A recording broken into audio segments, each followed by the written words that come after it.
edit Wikipedia. Encyclopedias are what I would call tomes of reality, a collection of knowledge about the world, as well as many, many, many, many worlds we have created ourselves. But you know what I like a lot more than materialistic things? But what happens when you have an encyclopedia in which anybody can edit the description of reality itself, or the realities of those worlds of which we've created? After all, according to some Wikipedia vandals, reality is a myth to begin with.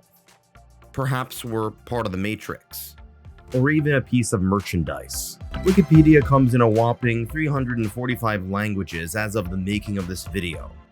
One of those languages is Scots, a Germanic language that derives from Old English spoken after the Norman conquest during the 11th century. Less than a third of people in Scotland can speak the language with some level of proficiency, and less than 2% speak it as their primary language at home. Scottish English is the dominant language in the country. Granted, as far as I'm concerned, Scottish English sounds about as intelligible as someone speaking Thai with Tourette's syndrome. The Scottish accent is famous for being difficult to understand, but the Glaswegian accent can be even more difficult. There are words and phrases in Glasgow that sound a bit like a foreign language even, so I'm on a mission to find some people to help me translate. Okay, so I love the Glaswegian accent, and I was wondering if you could teach me some local phrases. Well, it's very hard to bring them to mind. This is the thing. It's all right when your eyes are not going and happy eyes. You understand? In 2020, the Scots Wikipedia came to the attention of the mainstream media when it turned out that a large swath of articles were written by an American teenager who wrote numerous articles in English, but with the phonetic spelling of the Scottish accent, or in many cases just with gibberish. And when I say it involved a large swath of articles, I'm talking about over 20,000 articles written by this kid. The whole ordeal was exemplary of the triumphs and tribulations of Wikipedia, an online Wikipedia which anyone can edit. The great side of this is that there are a ton of articles on this website that anybody can contribute to and edit. The shitty side is that it's an online encyclopedia in which anybody can contribute to and edit. As someone who loves writing myself, my personal favorite example of Wikipedia-Vandalism was a 2009 edit for the article Writer's Block. Encyclopedias are nothing new. Humans have been compiling vast sums of knowledge since ancient times. For example, ancient Mesopotamian civilizations had libraries composed of clay tablets, but these were usually composed of disjointed information. Here is a tablet engraved by a guy complaining about the crappy quality of copper he purchased. During Roman times, Marcus Terentius Varro, which I'm mispronouncing, had an idea of compiling various bodies of knowledge into one compendium, called the 9 Books of Disciplines. The 9 subjects were grammar, rhetoric, logic, arithmetic, geometry, astronomy, music theory, medicine, and architecture. Unlike Wikipedia, our ancient Roman friend did not write any article about the Danish dog fart themed roller coaster. Varro's work would influence Pliny the Elder, oftentimes thought as the father of the encyclopedia, through his groundbreaking work Naturalis Historica, which I'm mispronouncing because I don't speak Latin, which translates into natural history. Natural history was not a book, but rather a series of 102 volumes covering zoology, botany, geology, astronomy, and other scientific fields, what would back then be called natural philosophy.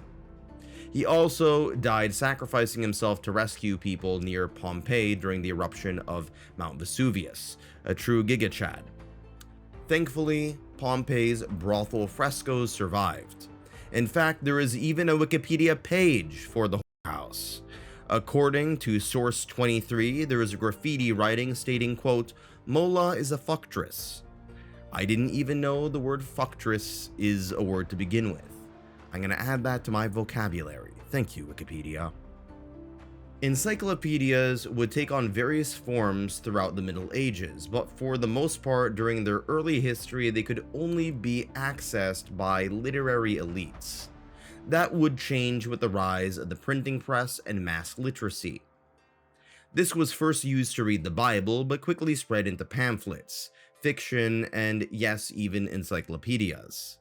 While the Bible included talking snakes, and pamphlets would promote anti-Catholic or anti-Protestant propaganda depending on where you were, the encyclopedia would become the tome of knowledge and objectivity, at least to the best of the writer's ability. In the 1768 Encyclopedia Britannica, the first of its kind, the encyclopedia stated that soup with pasta or noodles was an aphrodisiac.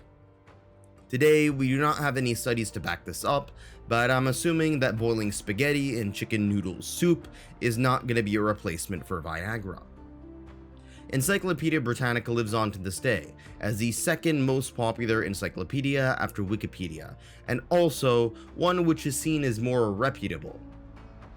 While Encyclopedia Britannica now operates as a website, it was not uncommon for households before the 2000s to have an encyclopedia set, usually from Encyclopedia Britannica. While these expensive sets were sometimes used for references, they were usually decorations for middle-class families to show off how intellectual they were.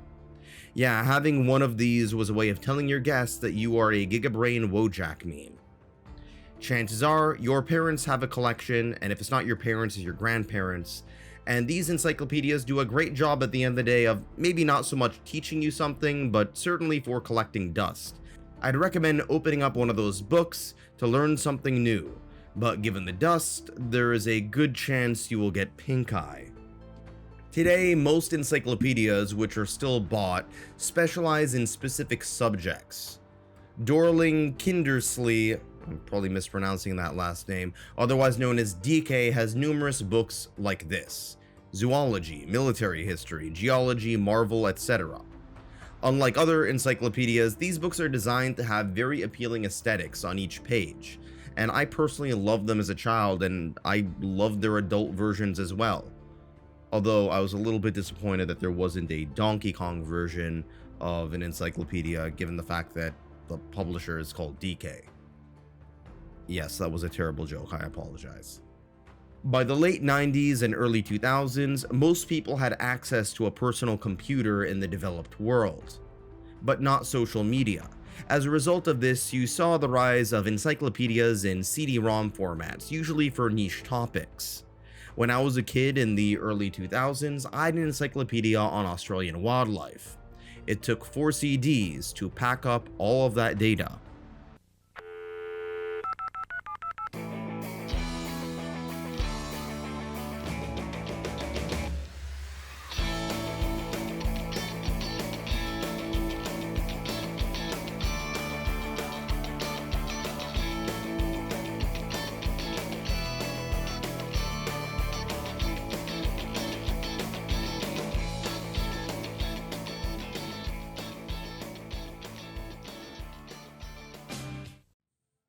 By the late 90s, there was a growing interest in collaborative projects such as Everything 2, an online community database which covered, well, everything. Contributions were open, but also regulated, similar to Wikipedia today, and it also used hyperlinks. Oh, hyperlinks, how many rabbit holes you have sucked me through over these years. Some of these Everything 2 entries were encyclopedia articles, but other times they were discussions on the concept of, quote, tits on a keyboard. Look it up. This was part of the budding open source movement, which advocates for software licenses which allow for cyber content to be modified and shared.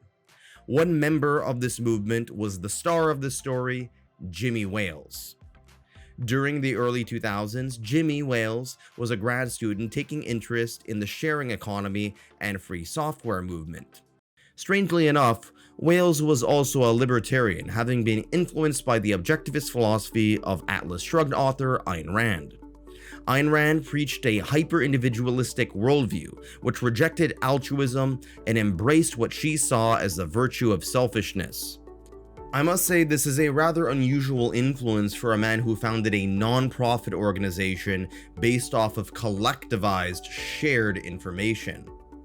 In fact, Jimmy Wales only has a net worth of around $1 million, which is nice, but far less than that of any other major founder of a website on par with Wikipedia's weight.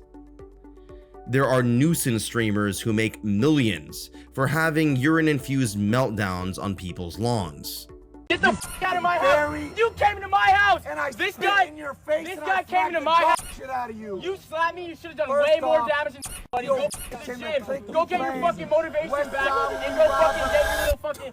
Wow, he's spitting! Yo, take away his kick deal, buddy. The way Wales has reconciled his individualistic identity with his collaborative and collectivist work ethic is through the lens of the Austrian economist Friedrich Hayek for his article, The Use of Knowledge in Society, in which he advocated for the decentralization of knowledge, in the same way that he saw the decentralization of a market economy as being superior to the planned economy of communist states. In Hayek's and later Wales's view, by decentralizing information and removing the central gatekeepers, we could democratize information and allow local information sources to contribute to a global information pool. For example, the esteemed respectable writers for Encyclopedia Britannica are not going to debase themselves writing an article about Steve-O from the Jackass movies. But writers on Wikipedia could write articles about Steve-O. Where would we be without the essential knowledge that on July 19, 2003, Steve-O was arrested for disorderly conduct for the severe crime of urinating on potato chips in public?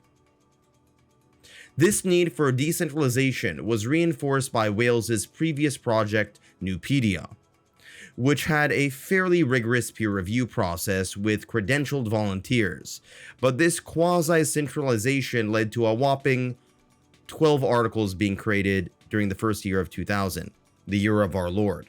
Chances are, the first 12 articles didn't include subject matter, like the concept of the blobject, or any mention that the town of Olney, Illinois is home to a large concentration of albino squirrels, to the point that the town's motto is, quote, home of the white squirrel, or that white people make up 90% of the population. Essential information for all of us.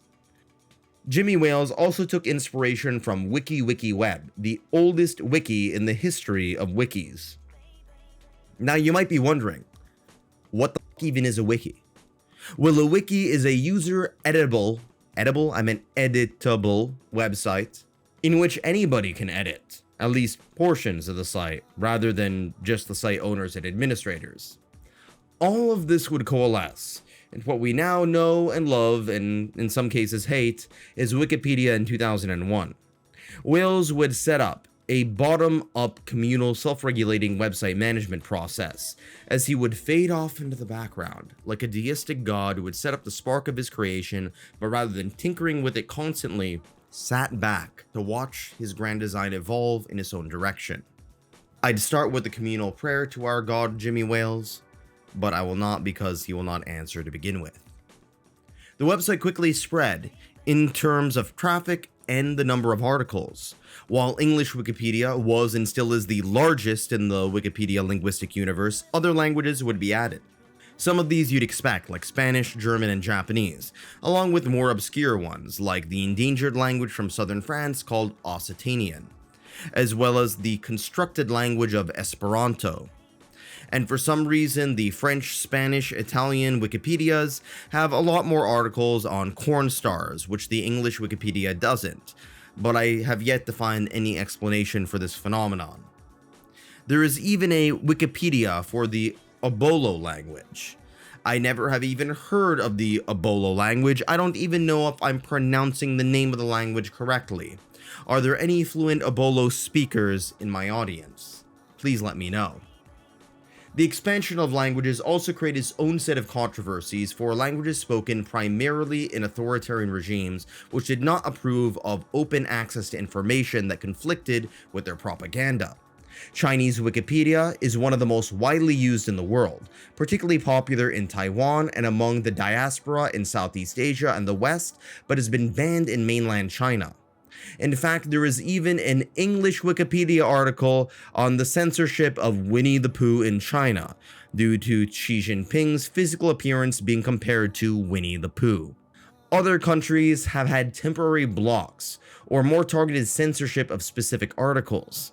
Turkey temporarily banned Wikipedia when someone vandalized the article for President Erdogan, or Erdogan, I don't know if I'm pronouncing that right, by replacing his portrait with a picture of a cockroach. This is the second greatest instance of vandalism in the history of what we now know as Turkey, after that Viking who wrote his name on the Hagia Sophia. The open, decentralized nature of Wikipedia led to exponential growth. In a previous video, I mentioned that exponential growth doesn't stay exponential forever. It doesn't grow exponentially. Well, it turns out that I was wrong, at least in this one specific issue. The number of Wikipedia articles has been increasing exponentially for like 25 years. This is not so typical of the internet. Internet memes, for example, tend to grow exponentially in the short run, but then plunge into obscurity in the medium term. Same goes for TikTokers who start from nothing, gain massive prominence, grow exponentially, right before people either get bored of their stupid dances or they get outed for sexting minors. Quality and substance are not the best for viral short-term growth, but they do tend to have more staying power in the long run. Not tend to, definitely do. This is part of the reason why Wikipedia still dominates the digital information space after a quarter of a century. This can apply to information related to articles on quantum mechanics, the Iran-Iraq War, smegma, or even flaming hot Cheetos. This rapid growth was great for access to information, but also led to misinformation as the scale of the data displayed to the public by the public was so massive it was hard to regulate. The open editing also led to vandalism. When I was a teenager, I remember going on to Wikipedia one day to see the front page display a picture of a scrotum with the words "suck me" under it. Most forms of vandalism were lighthearted, such as editing the Charlie Sheen article which states that he is half man and half coke, which I'm sure was hilarious back in 2009 when people cared about Charlie Sheen's existence. Or for that matter, quote, I'm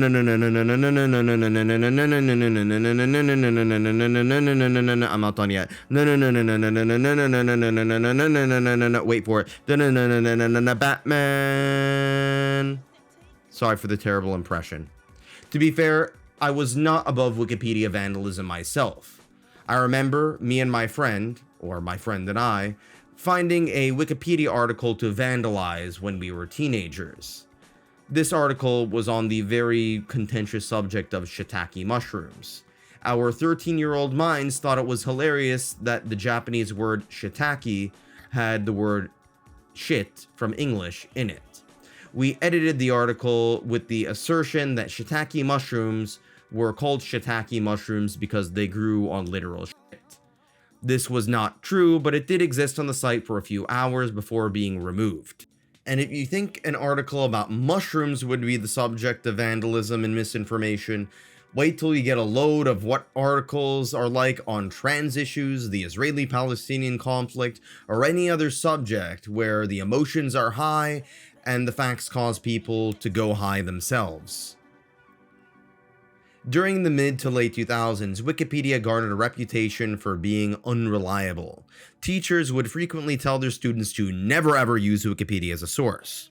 For this reason, edits would undergo supervision, citations would be required for additional information, more discussions would be held among the editors, and some particularly contentious subjects would be blocked off to the public.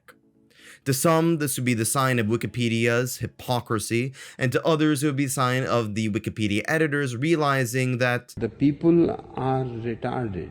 To deal with the instances of vandalism and misinformation, more stringent standards for citations were added to the point when Wikipedia ended up having a higher level of reliability than many conventional encyclopedias, or at least on par with them. In 2005, Wikipedia had 3.86 errors per article, whereas Encyclopedia Britannica had 2.92. When you take into account for the scale and variety of content, this is a pretty damn good track record for Wikipedia. I run a small independent channel on my own, and despite my best efforts to be as truthful as possible, I occasionally get people fact-checking me as well. The problem lies not with people making mistakes, but rather people refusing to acknowledge when they make mistakes. But what happens when you're dealing with subjects so contentious that people refuse to acknowledge when their views are being debunked? Well, that's when we plunge into the Wiki Wars. There are numerous Wiki Wars, too many to cover comprehensively. But here are some that I think are emblematic of the digitized world that we live in.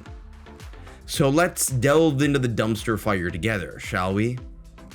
One of the first major Wikipedia controversies is actually one of the most tame, but also one of the most emblematic of info sharing, and that is the story of SJ in 2007, who had written numerous articles under the auspices of being a renowned professor, only to be revealed that he was in fact a random 24-year-old by the name of Ryan Jordan without a PhD in law or any academic credentials in religious studies of which he claimed to have.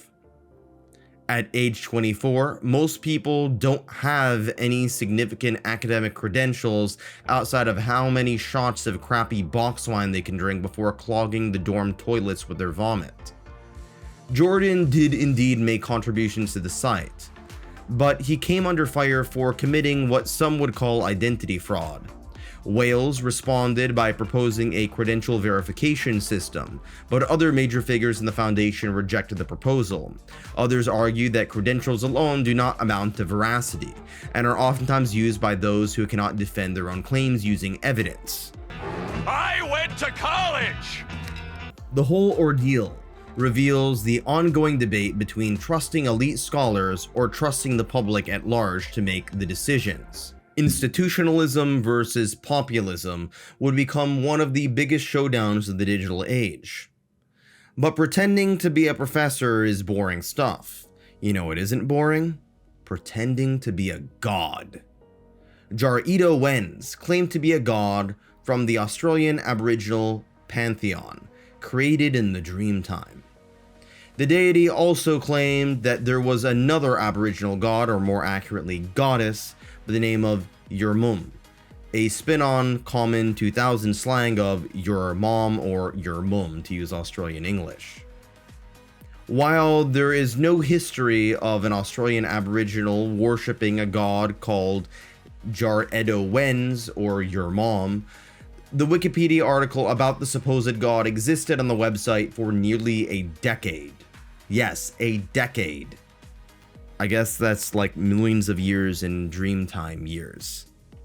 Speaking of mythology, Wikipedia had gained the ire of Christian fundamentalists for referring to the literal interpretation of the book of Genesis as mythology. This angered young Earth creationists who wanted Wikipedia to claim that the story of Adam, Eve, and the talking snake were literally true. To be fair, one time I dropped acid and I thought my pet boa constrictor was indeed talking to me. Strangely enough, they did not insist that the ancient Egyptian story of the universe being created by the ejaculation of the god Atum-Ra was factual, only the Christian one. Putting fapping creation stories aside, this anger coalesced in the creation of Conservapedia, the self-proclaimed quote-unquote trusty encyclopedia, and you know it's trusty because it has those stars and stripes in the background. The creators of the alternative Wikipedia claimed that the original Wikipedia was liberal or leftist or atheist or Muslim or communist propaganda. Articles on the site included denial of evolution, anthropogenic climate change, claims that Obama was not born in the United States, and a homosexual plot to make everybody lick rainbow-colored dong pops. This came around the same time as the height of the new atheist movement, which was the first online social movement, which was centered around the creationist debate. If you're interested, please check out my whole video on the new atheist movement.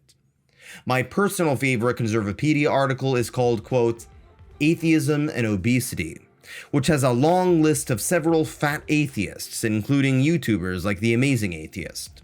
The article seems to imply that the rejection of Christ as your savior leads the soul to seek salvation through inhaling Doritos, which I guess is correct given the existence of r/atheism. Some internet atheists responded by creating the website Rationalwiki, which would be the atheist left-wing version of Conservapedia.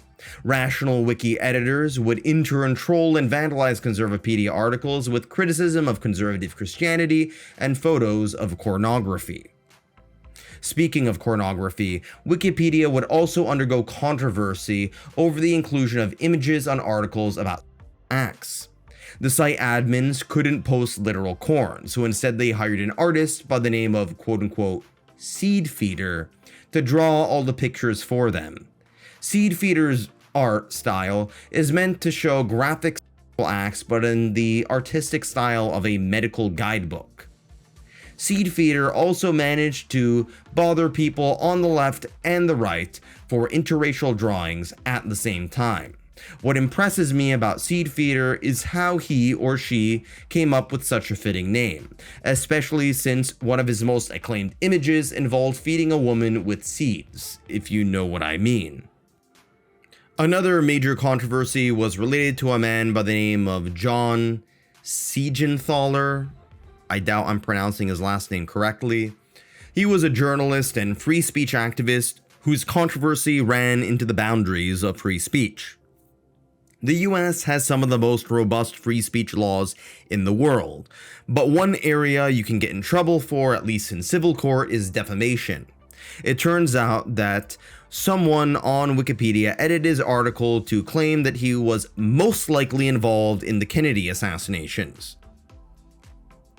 The BS was removed from the article, and the professor summarized both the triumphs and the tribulations of the transition from old media to new media by saying, quote, "And so we live in a universe of new media with phenomenal opportunities for worldwide communication and research, but populated by volunteer vandals with poison pen intellects. Congress has enabled them and protects them." I respect this professor a great deal for coming in his own defense and the defense of free speech and a realization of the faults and failings of new media, but I also recognize that he was also accusing me of vandalism for what I did to that shiitake mushroom article. Some proposed legislation to regulate Wikipedia and other online encyclopedias. Meanwhile, it turned out that Wikipedia articles themselves were being edited by people in Congress. Congressional staff offices were proven to have edited numerous articles given the IP addresses. One major senator at the time whose staff were editing articles was a man by the name of Joe Biden, if you've ever heard of him. This controversy, among others, would lead to the rise of Wikiscanner, which was a database which linked anonymous edits to their origin using IP addresses and other information. It turned out that numerous institutions had used staff to edit articles about or related to their organizations. Some of these organizations were the British Tory Party, the FBI, the oil company ExxonMobil, Qatar's news agency Al Jazeera, Fox News, the Dutch royal family, the National Rifle Association, and even some you wouldn't expect like EA Games. I guess they want to remove the fact that there were tons of crappy reviews for their game Boogie. This cartoon character is nightmare fuel. While most of these edits were fairly innocuous, one major offender was unsurprisingly the Church of Scientology. Before the internet, the beliefs of the church were not well known to the public, but with the Wikipedia, people could learn about the story of an alien space warlord Xenu. This, along with countless stories of emotional and financial abuse, led many in the church to try their best to strip the encyclopedia of any information that would make them look bad. The situation got so bad that Wikipedia has an article about the Church of Scientology editing Wikipedia. But that wasn't the only religion which would start an edit war. Just a few years after the Danish cartoon protests over depictions of the Prophet Muhammad, there would emerge a wiki war over the visual depictions of the Prophet Muhammad on the website.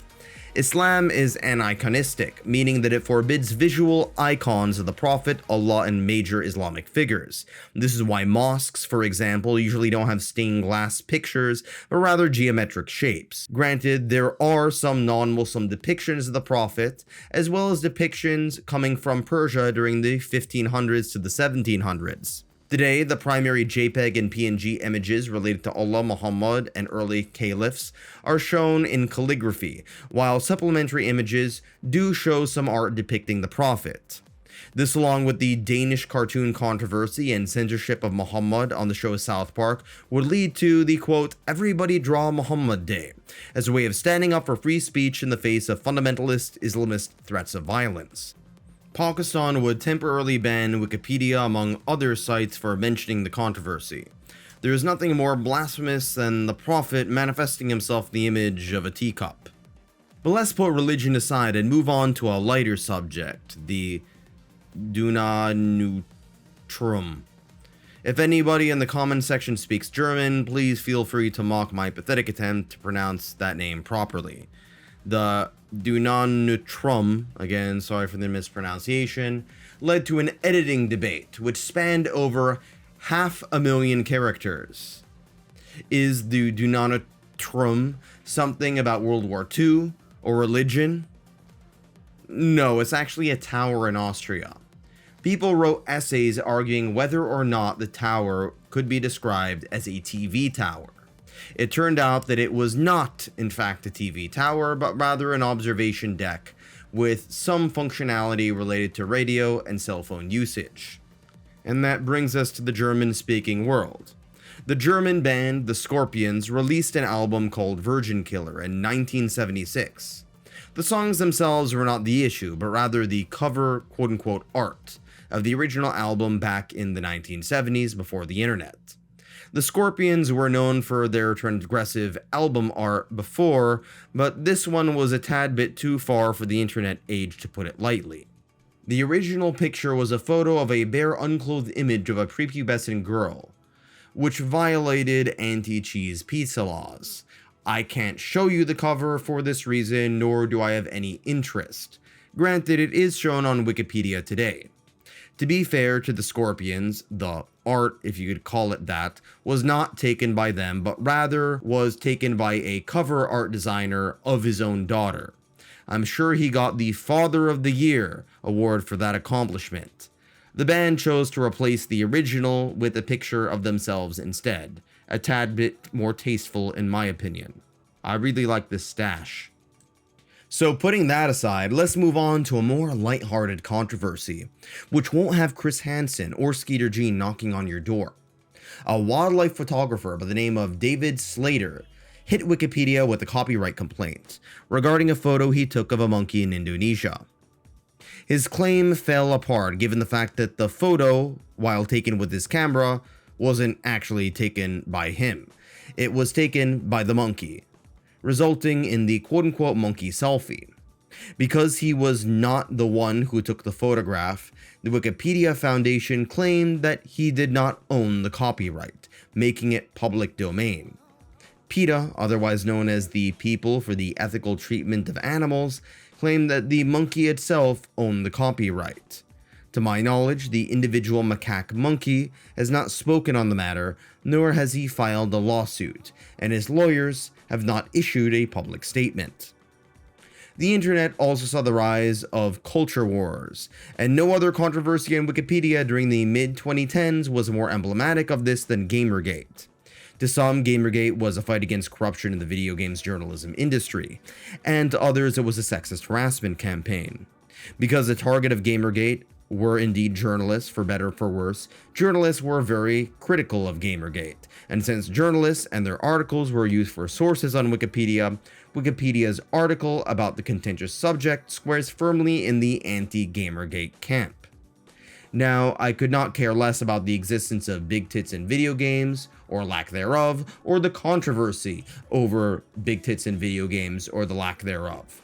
What I do care about is how the culture among journalists and academics shape Wikipedia, since those are the two main professions which are used as references. Many right-wingers and even centrists saw both these professions as being ideologically possessed by leftists. This debate feeds into all sorts of highly divisive editing wars, from transgender people to abortion to Islam. Even depictions of Princess Peach in the Mario video games managed to lead to this controversy. Around this time, there was also a growing concern in North America and Europe about Russian disinformation wars. The Russian government had hired people to create sock puppets on Russian Wikipedia, as well as other various European language Wikipedias, in order to present Kremlin-style talking points and present the Russian government in a positive light. Russian language Wikipedia is one of the most hotly contested Wikipedias in the Wikipedia language universe. It's also the only one in which you cannot create temporary accounts to edit. Something tells me that this depiction of Putin being fabulous wouldn't pass the government censors.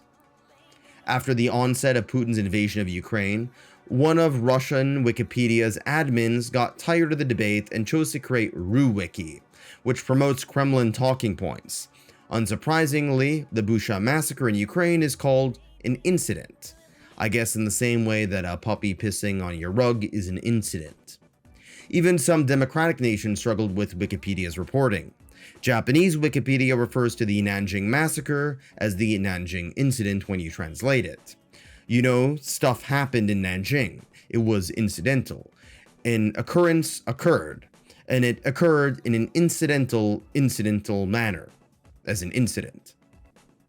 On English Wikipedia, another article was facing a similar attack by ideologues, an article titled Mass Killings Under Communist Regimes, which was hit by communists who wanted the article to be deleted. Communists accused the article of harboring anti-communist bias. Some communist editors claimed that the death of millions of people wasn't real communism, written about in theory. I would argue that the real communism is the communism that happened in the real world. Many Eastern European academics and editors who lived under communism accused Western Marxist academics of downplaying the atrocities. To this day, there is still the article up, but there's a disclaimer claiming that the quote-unquote neutrality of the article is disputed. But forget about communists. Even athletes got in trouble with the editing wars. One athlete by the name of Joe West, a retired baseball umpire, was caught trying to edit his own article.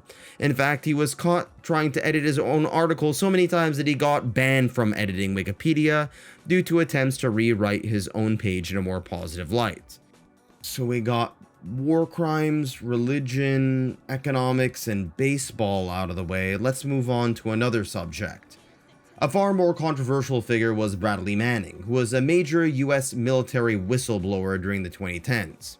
He would transition to Chelsea Manning, now being a she, and this would prompt the change of the title alongside of a change in pronouns for the whistleblower. This managed to anger both conservatives and radical feminists, a sign of the growing culture war feces flinging that would ignite all over the internet over trans issues. I really don't want to dwell on the show that is the trans debate. Let's move on to a less divisive subject. COVID. Oh shit. Okay, so within less than a year into the pandemic, nearly 7,000 articles were created about the great Coof, with nearly 100,000 contributors. To be fair, Wikipedia was far more equipped with dealing with the pandemic than other sites like Twitter and Facebook, which became hyper-productive bullshit factories for factoids, falsehoods, and conspiracy theories. Wikipedia is far from perfect, but its collaborative and regulated editing process allows people to get access to mostly reliable information, even though many of the articles related to the lab leak theory in particular became editing battlegrounds. If you look at the editing correspondence, it really does sound like these nerds wanted to punch each other to their laptop screens. Okay, I'm getting really tired of these highly divisive issues. Let's move on to... oh, fuck. Yeah, so the biggest Wikipedia shit show as of late is about the Israeli-Palestinian conflict. To be fair, I'm not here to tell you what to think about the conflict on one side or the other over this stupid patch of sand. What I will point out is that Wikipedia has been one of the main stages of the information war. On the Palestinian side, we have the Electronic Intifada, which is a publication based in Chicago, Illinois to promote anti-Israel sentiment. And on the other side, we have CAMERA, which stands for the Committee for Accuracy in Middle East Reporting and Analysis, which is pro-Israel. Neither of these groups have treated Wikipedia articles about the conflict as a subject of serious scholarship, but rather as a battleground for misinformation wars. Both factions have been accused of manufacturing stories and fucking around with words. Reddit has also been a platform for mass editing campaigns. Arabic Wikipedia has also changed its logo to project the Palestinian flag, which some saw as an assertion of ideological bias. Nonetheless, it still stands here to this day. While Israel has been on the winning side of the military front, it has been on the losing side of the information front, including on Wikipedia's article Accusations of the Gaza Genocide, which has been changed into the Gaza Genocide, albeit the article still mentions that there's an ongoing controversy over the title and over whether or not it is indeed a genocide. Jimmy Wales considers the article to be one of the worst on the site. Man, I just managed to piss off everybody by this point. Well, don't blame me for human nature. Let's forget about geopolitical conflicts. Wikipedia even managed to see an editing war over the American versus British spelling on the page for yogurt. Yeah, yogurt. Apparently, Brits spell it with an H or H after the G. The main title now keeps the American spelling without the H or H, but mentions that it can also be spelled the British way with a H. For some reason, the article for the color gray uses the British spelling for the title and mentions the American spelling afterwards. Aren't these controversies so much nicer than talking about Gaza and pandemics and transgender issues? Speaking of people not taking themselves too seriously, it's worth mentioning that parodies of Wikipedia such as Uncyclopedia, which is a satirical take on the original website filled with Oscar Wilde quotes, the OG of Wizard of Wit, also merged. This time with a potato logo. I really like the potato logo, by the way. Wikipedia claims that Uncyclopedia is a parody of Wikipedia, but Uncyclopedia claims that, in fact, Wikipedia is the parody of Uncyclopedia. I'll let you decide on the matter. Encyclopedia Dramatica would also emerge as a parody of Wikipedia designed to mock internet culture and LiveJournal in particular, but in a far more inflammatory, offensive manner than Uncyclopedia. In fact, Encyclopedia Dramatica refers to Uncyclopedia as Unfunnyopedia. And if you're ever going to go to Encyclopedia Dramatica, just make sure that you don't type in kittens into the search bar. Trust me, don't do it, but I know some of you will. Other wikis would emerge covering more niche topics which Wikipedia would not go into extreme detail on. This is mostly related to pop culture fandoms like Star Trek, World of Warcraft, Game of Thrones, and Mario. To my knowledge, there was never an editing war about Goombas. YouTubers would also have their own wiki, Wikitubia. I do not have a page on it yet, I guess I'm not important enough. Wikipedia also caught the ire of Elon Musk, who accused the site of being too left-wing, calling it Wokepedia. As a result, he used X.com's chatbot Grok to create an AI encyclopedia called, you guessed it, Grokipedia. Grokipedia in turn has been the subject of ridicule for some, as it's seen as promoting far-right beliefs related to scientific racism, anti-vaxxers, and being a PR site for Elon Musk himself. Check out the Grokipedia page titled Views on Elon Musk. Chances are your views on Elon Musk will shape your views on the Grokipedia article titled Views on Elon Musk. This leads us to the question as to whether AI can save us from the biases or biases of human psychology, or will it simply reflect our own biases, since AI, after all, was created by humans and is compiling and accessing information communicated to by humans. The problem is that the bias can run in hundreds of directions. Wikipedia usually operates from a scholarly, academic, secular stance. To be clear, scholars, academics, and secularists tend to value evidence, logic, and impartiality, albeit imperfectly. These are stances I personally believe in, but make no mistake, they are still stances. And so essentially, when I looked at my foundation myths, which were kind of enlightenment, the idea that, you know, there had been darkness and then there was light, I'd already come to realize that these were myths, as surely mythical as anything that Muslims believed. Yeah, but if I just for a moment, you make the point that myths may be myths, but that doesn't mean that they're wrong. Right. Yeah. Yeah. And I think the whole thing of looking at the myths of Islam, which I didn't believe in, and I had no kind of childhood sense of identification with. They didn't kind of move me. I was much more able to be kind of objective and chilly in my attitude to them, did make me kind of alert to the degree to which the myths that I did believe in, or the myths that I had been brought up in, that even if I tried to step back from them, even if I tried to kind of put them under the microscope, you know, they still weren't dead to me. They still had the power, and in that sense, that perhaps they were still true to me. There is no one and nothing that is completely neutral. But then again, do we really want to be completely neutral? Or do we want to be objective? One can claim that the moon is made from rock, and another can claim that the moon is made out of cheese. But I will not come to the conclusion that the moon is 50% rock and 50% cheese. Not all opinions and stances are valid. Some have argued that social media has placed us in the post-truth era. But the reality is that BS has always existed. The main difference is now that everybody has a platform to BS.